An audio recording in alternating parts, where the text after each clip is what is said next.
Halo semuanya, selamat datang di kelas matematika bersama saya Alvin Yustian Saputra.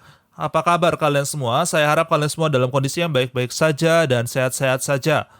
Pada kelas hari ini kita akan belajar mengenai akar-akar pada polinomial. Kita akan belajar mengenai satu, apa itu akar polinomial. Dua, bagaimana kita bisa mencari akar dari polinomial. Dan tiga, jenis-jenis atau tipe-tipe akar dari polinomial. Mari kita mulai saja langsung kelasnya. Sebelum kita melangkah lebih lanjut pada pembelajaran kita pada hari ini, alangkah lebih baik jika kita mengerti terlebih dahulu pengertian atau definisi dari akar dari suatu polinomial. Akar dari suatu polinomial dapat didefinisikan sebagai nilai-nilai variabel yang memenuhi persamaan atau polinomial kita. Dan ketika nilai ini kita masukkan ke dalam polinomialnya, maka nilai dari polinomialnya akan menjadi 0. Akar dari persamaan juga sering didefinisikan sebagai x-intercept, atau kapan kurva dari persamaan kita memotong atau menyinggung sumbu x. Pada tahun 1799, seorang matematikawan bernama Gauss menemukan dan membuktikan bahwa untuk semua polinomial berderajat n pasti, saya tekankan pasti, akan memiliki akar sebanyak n. Untuk persamaan pangkat 2, derajat tertingginya 2, sering kita kenal dengan nama quadratic equation, pasti akan memiliki akar sebanyak 2 buah. Untuk persamaan pangkat 3, derajat tertingginya 3, cubic equation, dia akan memiliki akar sebanyak 3 buah, pasti. Dan seterusnya, pangkat 6, pangkat 7, pangkat 8, pasti 8 akar, pangkat 10, pasti 10 akar, dan seterusnya. Untuk lebih memahami lebih lanjut mengenai teori ini, mari kita perhatikan contoh berikut ini. Oke, mari kita perhatikan contoh soal berikut ini.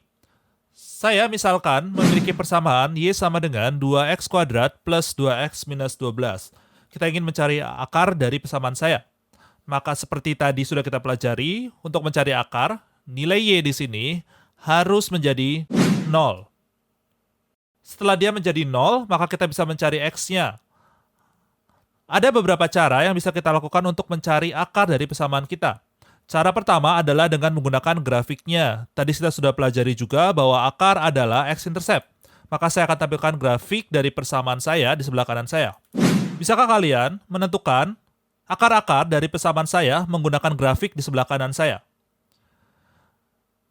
Iya betul, akar dari persamaan kita adalah x sama dengan minus 3 dan x sama dengan 2. Kenapa? Mungkin ada yang bisa memberikan alasan dengan baik?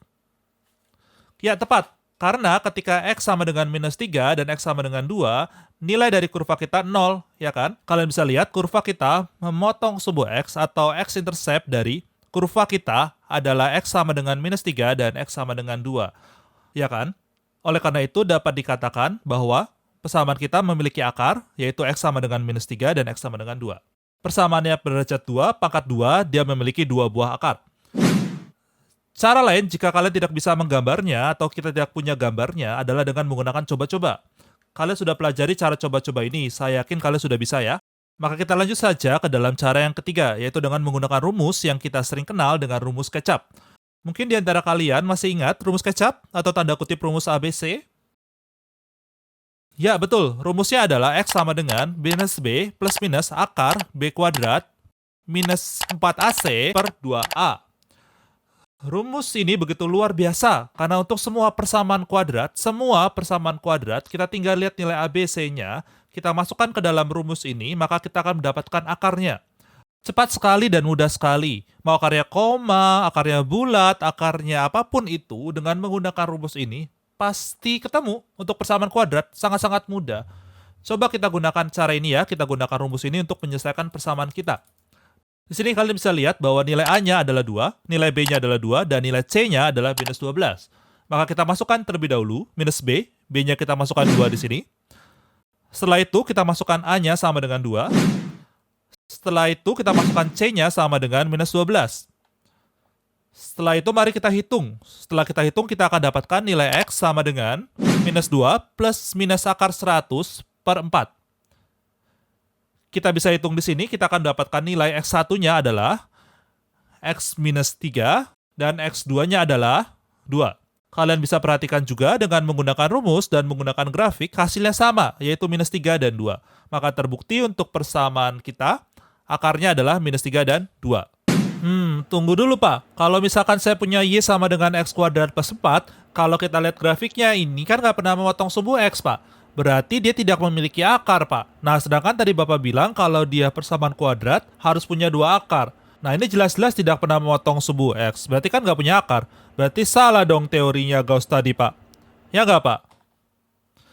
Nah pertanyaan yang bagus sekali.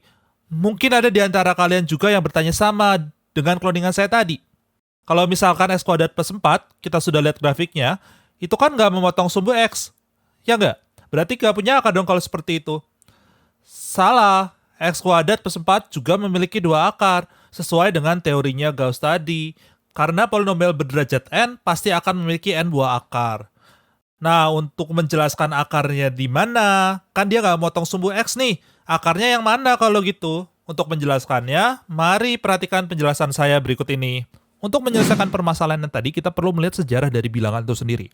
Pada awal mulanya manusia hanya mengenal bilangan 1, 2, 3, 4. Ini disebut dengan bilangan natural, dan seterusnya.